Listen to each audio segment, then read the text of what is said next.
Hello students, आइए class 10 English book fast flight की एक चैप्टर मिजबिल दी ऑटर, इस चैप्टर की हर सेंटेंस को आसान भाषा में समझेंगे।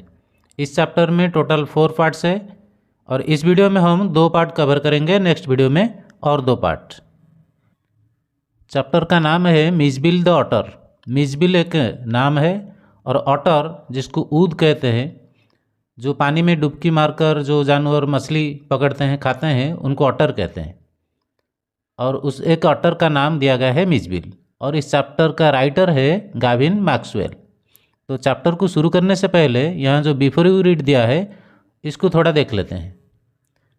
लिखा है Gavin Maxwell lives in a cottage in Camusfearna. Gavin Maxwell रहते हैं एक कॉटेज में, जो कॉटेज है कामुसफर्ना में। और वो कामुसफर्ना कहाँ है?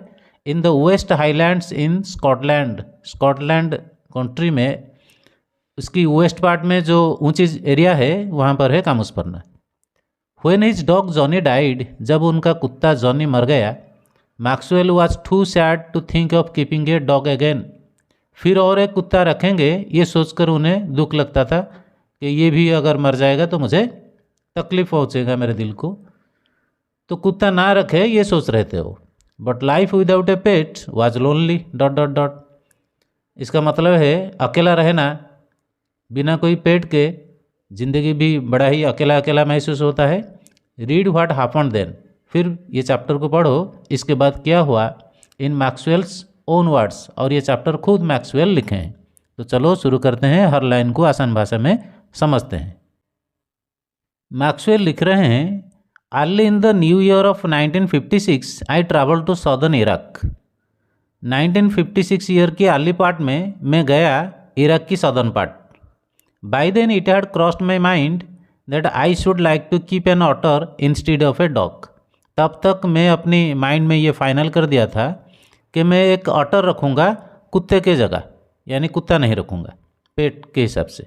And that Camusfearna ringed by water a stone's throw from its door would be an eminently suitable spot for this experiment.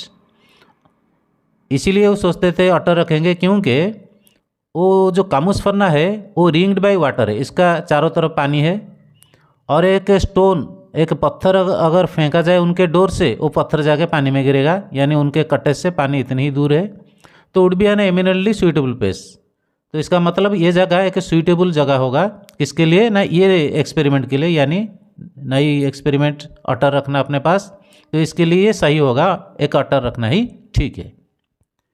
When I casually mentioned this to a friend, he as casually replied that, मैं जैसे ही ये बात बताया मेरे एक दोस्त को, वो ऐसे ही जवाब दे दिया, I had better get one in the Tigris marshes।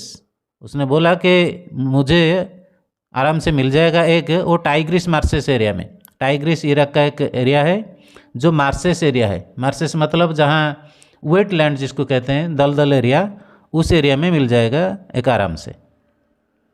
For there they were आज कॉमन आज मॉस्किटोज। हमारे यहाँ मच्छर जैसे कॉमन है, वहाँ अटर भी से कॉमन है। कहाँ पर? टाइग्रिस मार्सेस में।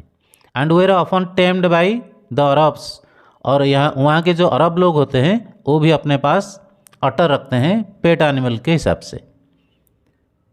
We are going to Basra to the consulate general. Maxwell बोल रहे हैं कि हम जा रहे थे बासरा।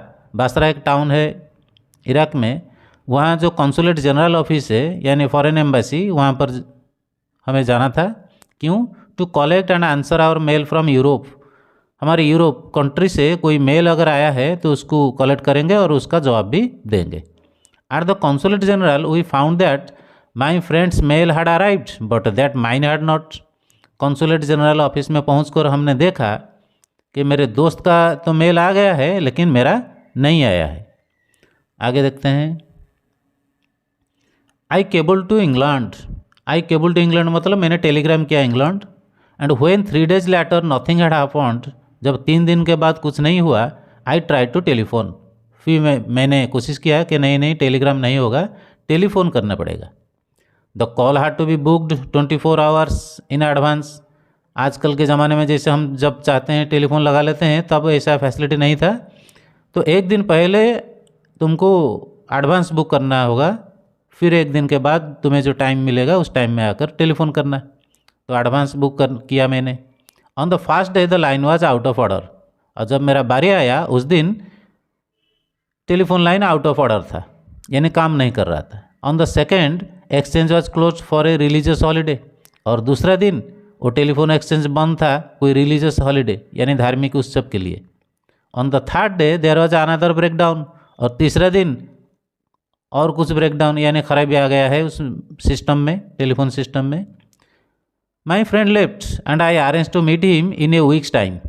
फिर मेरा दोस्त तो और देर नहीं रह सका मेरे पास, उसने मुझे छोड़ के चला गया और मैं उसको बोला कि मैं तुझे मीट करूँगा एक हफ्ते के अंदर। 5 days later my mail arrived, 5 दिन के बाद मेरा मेल आकर पहुँचा। I carried it to my bedroom to read and they are squatting on the floor 2 Arabs, where 2 Arabs beside them lay a sack that squirmed from time to time। तो meaning देखो, I carried it to my bedroom to read, मैं इसको ले लिया अपने साथ bedroom में, वहाँ पर जाके पढ़ूंगा। किसको? मेल को। दे आर, वहाँ पर स्क्वाटिंग ऑन द फ्लोर, बैठे हुए थे फ्लोर के ऊपर 2 Arabs यानी 2 अरब लोग। बिसाइड देम ले ए सैक, उनके बगल में एक सैक जिसको बोरिया कहते हैं पड़ा हुआ था। That squirming from time to time, जो बीच बीच में वो बोरिया हलचल हो रहा था यानी उसके अंदर कोई जानवर था।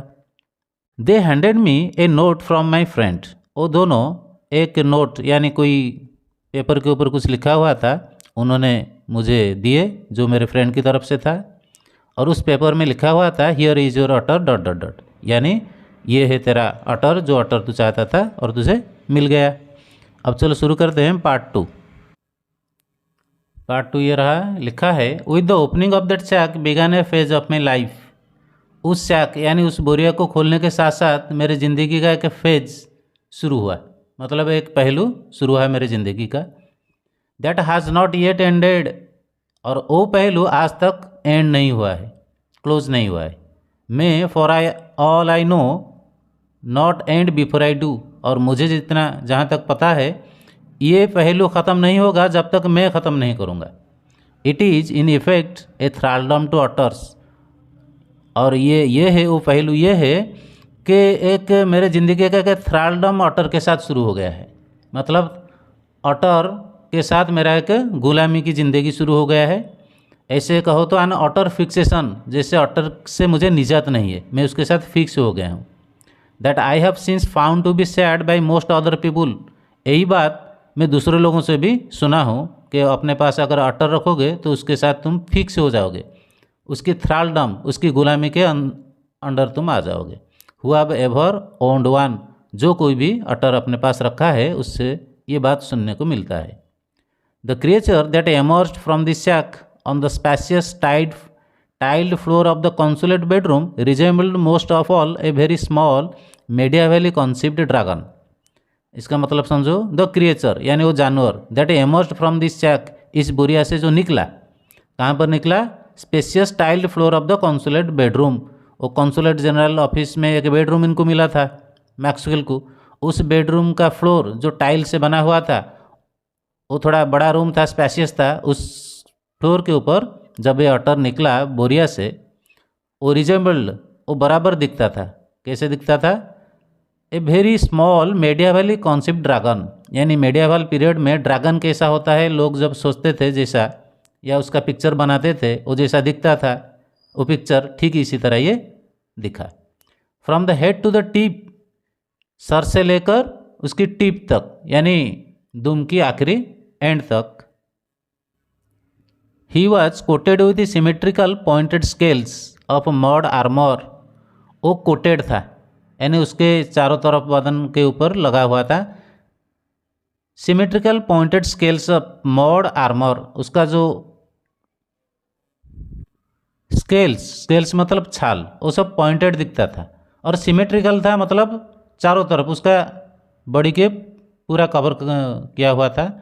ऑफ मॉड आर्मर, मॉड से, मॉड मतलब कीचड़ से, वो सब आर्मर की तरह दिखते थे, मतलब कोई हथियार की तरह दिखते थे, छुरी की तरह दिखते थे। वो सब कीचड़ सूखा हुआ था इसीलिए वो सब पॉइंटेड दिखते थे और छुरी की तरह दिखते थे। Between whose tips was visible a soft velvet fur like that of a chocolate brown mole. और ये जो पॉइंट पॉइंट टिप्स है उसके बीच में कुछ दिखाई देता था सॉफ्ट सॉफ्ट यानी कोमल कोमल मखमल की तरह। चॉकलेट ब्राउन मोल यानी उसके बीच में उसका बॉडी पार्ट असल स्किन दिखाई देता था जो चॉकलेट ब्राउन कलर की मोल की तरह दिखता था, बीच बीच में ऊपर पॉइंट पॉइंट नीचे मोल मोल की तरह दिखता था। मोल जैसा जिसको कहते हैं तिल की तरह दिखता था। इतने में ही शूक हिमसेल्फ, वो अपने को थोड़ा हिला दिया। And I have expected A cloud of dust, और मुझे थोड़ा थोड़ा यकीन था कि डस्ट उससे पैदा होगा, और डस्ट बहुत सारा डस्ट निकला जब वो अपने आप को हिला दिया। But in fact it was not for another month, और एक और महीना नहीं लगा, यही महीने में ये हो गया। क्या हो गया? I manage to remove the last of the mud, मैं उसके बदन से कीचड़ की आखिरी हिस्सा तक उसको रिमूव कर दिया, उसके बदन से निकाल लिया। And see the otter as it were in his true colour, फिर मैंने ऑटर को एक महीने के बाद देखा उसको अपनी ट्रू कलर में, यानी असल में वो कैसा दिखता था। मतलब उसके बदन के ऊपर इतना कीचड़ लगा हुआ था, मुझे एक महीना लग गया उसको साफ करने में। Next, Mijbil as I called the otter was in fact of a race previously unknown to science। Mijbil मैं बुलाता था उस अटर को नाम देकर, असल में ये एक ऐसा रेस का था, मतलब जात का था जो previously unknown to science, science की दुनिया को ये पहले से अननोन था, यानी मालूम नहीं था, इसी टाइप का कोई otter. And was at length christened by zoologists Lutrogale perspicillata maxwelli और मैक्सवेल्स अटर। मतलब कुछ देर के बाद, एट लेंथ कुछ समय के बाद उसको नामित किया गया, क्रिस्टेंड का मतलब नेमिंग किया गया जूलॉजिस्ट के द्वारा। जूलॉजिस्ट जो एनिमल साइंटिस्ट है, क्या नाम दिए उसका? लुट्रोगेल पर्सपिसिलाटा मैक्सवेली, और शॉर्टकट में उसको बोल सकते हैं मैक्सवेल का otter. For the fast 24 hours Mijbil was neither hostile nor friendly. अब ये जो आया राइटर के पास, पहला दिन ना वो फ्रेंडली था ना अनफ्रेंडली था। He was simply aloof and indifferent, वो ऐसे ही आलूफ रहता था, मतलब सबसे दूर दूर अलग अलग रहता था, और इंडिफरेंट किसी के साथ कोई ताल्लुक नहीं। Choosing to sleep on the floor as far from my bed as possible, और वो चूज कर लिया कि वो सोएगा फ्लोर के ऊपर, मेरे से जितना दूर हो सके मेरे बेड से। The second night Mijbil came on to my bed in the small hours, लेकिन दूसरे रात मिजबिल मेरे पास आया, मेरे बेड के पास, स्मॉल आवर्स में यानी अर्ली मॉर्निंग आवर में। And remained asleep in the crook of my knee, और मेरा घुटना जहाँ क्रूक हुआ था यानी टेढ़ा हुआ था वहाँ पर आके सोया। Until the servant brought tea in the morning, तब तक सोया रहा जब तक सर्वेंट मॉर्निंग में मेरे पास टी ना लेके आ जाए। During the day he began to lose his apathy, दूसरे दिन में वो आपाथी लूज किया। आपाथी मतलब जैसा उदासीन रहता था, अब वो उसका उदासीन ख़त्म होता रहा और वो धीरे धीरे इंटरेस्टेड होता रहा। Take a keen must to keen interest in he surrounding, surrounding मतलब चारों तरफ वो इंटरेस्ट लेने लगा, चारों तरफ देखने लगा, मच इंटरेस्ट लिया। I made a body belt for him and took him on a lead to the bathroom, मैं उसके लिए एक body belt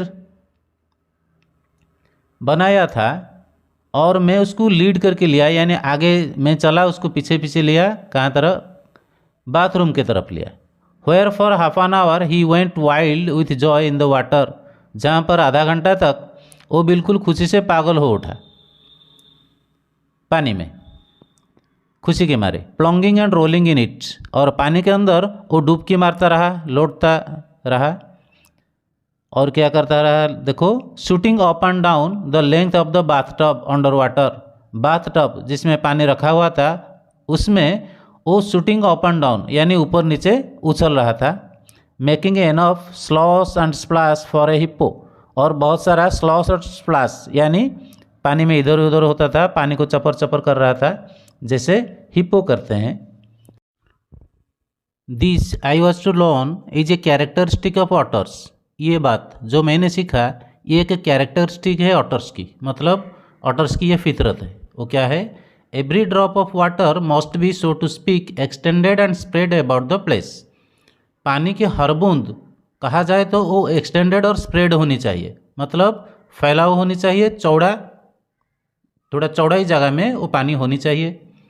A bowl must be at once be overturned. अगर पानी बाउल में है तो उसको ओवरटर्न यानी उल्टा देना चाहिए।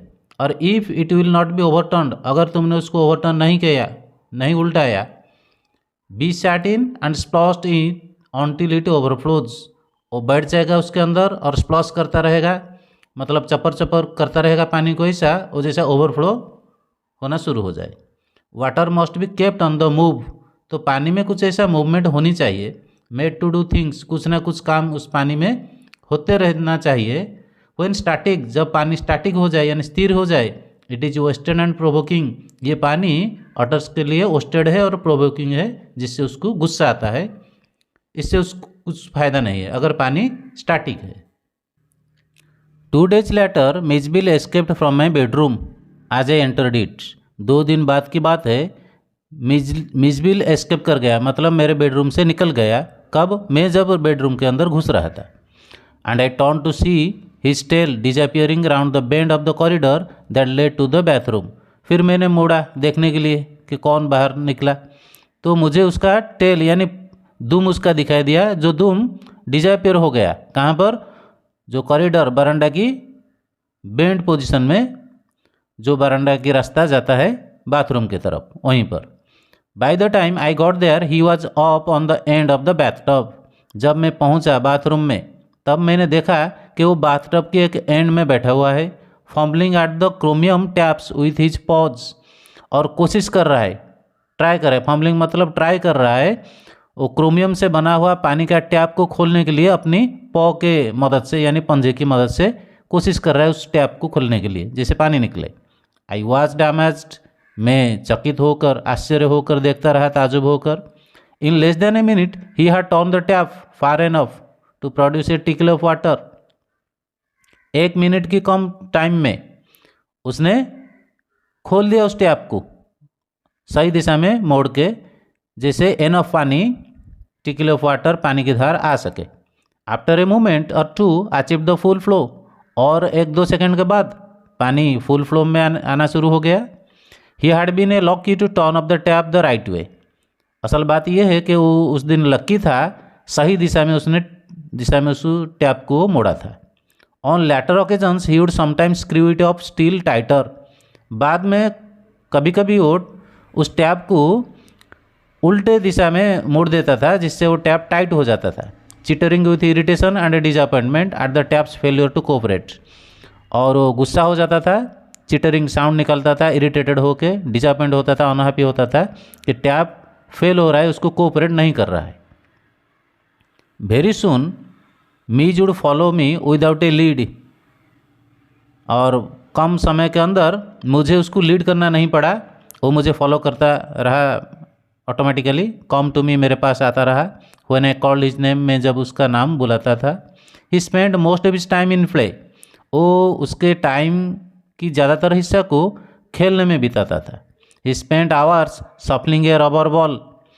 वो घंटा घंटा बिताता था रबर बॉल को सफल करने में, मतलब ऊपर नीचे करने में। Around the room like a 4-footed soccer player. और ये काम वो सारे घर में करता था जैसा ये कोई फुटबॉल प्लेयर है जिसका 4 पाँव है। Using all 4 feet to dribble the ball. और चारों पाँव को वो यूज़ करता था बॉल को ड्रिबल करने में, मतलब ऊपर नीचे करके। He could also throw it. वो भी इसको फेंक सकता था यानी थ्रो कर सकता था with a powerful flick of the neck. यानी उसका जो नेक है, गर्दन है, नेक की फ्लिक से, फ्लिक का मीनिंग दिया है साइड में देख लो, एक क्विक मूवमेंट, यानी अपनी गर्दन की मूवमेंट से वो उस बॉल को थ्रो कर सकता था टू ए सरप्राइजिंग हाइट। और बहुत ऊपर भी थ्रो कर सकता था, एंड डिस्टेंस, दूर तक भी। But the real play of an otter is when he lies on his back. लेकिन असल खेल तब देखने को मिलता था जब वो अपने पीठ के बल पर सो जाता था। जगल्स विद स्मॉल ऑब्जेक्ट्स, कोई छोटी चीज़ को लेकर जगल करता था यानी ऊपर नीचे करता था। बिटवीन हिज पॉज, दोनों पंजे के बीच में। मार्बल्स वेर मीज फेवरेट टॉयज। मार्बल पत्थर के जो टुकड़े थे वो उसका फेवरेट टॉयज होते थे फॉर दिस पास टाइम, ये टाइम पास करने के लिए। He would lie on his back, वो अपने पीठ के बल पर सो जाता था यानी गिर जाता था ज़मीन के ऊपर। रोलिंग 2 और मोर ऑफ देम, 2 या 3 मार्बल के टुकड़े को लेकर वो रोलिंग करता था, मतलब उसको लौटपट करता था। अप एंड डाउन, ऊपर नीचे करता था। ही साइड वाइड, मार्बल्स वेयर मीज favourite toys for this pass time, ये मार्बल पत्थर के टुकड़े फेवरेट टॉयज हुआ करते थे उसका टाइम पास के लिए। He would lie on his back rolling 2 और more of them up and down his wide, वो ज़मीन के ऊपर पीठ के बल पर सो जाता था और 2 या 3 या 4 टुकड़ा पत्थर का टुकड़ा लेकर उसको अप एंड डाउन ऊपर नीचे खेलता था। Flat value without ever dropping one two the floor, वो ऐसा खेलता था एक भी पत्थर को नीचे नहीं गिराना देता था, वो ऊपर ऊपर ही खेलता रहता था। तो यूनिट 2 कंप्लीट हुआ। नेक्स्ट वीडियो में बाकी 2 यूनिट्स कंप्लीट करेंगे। Okay, thank you.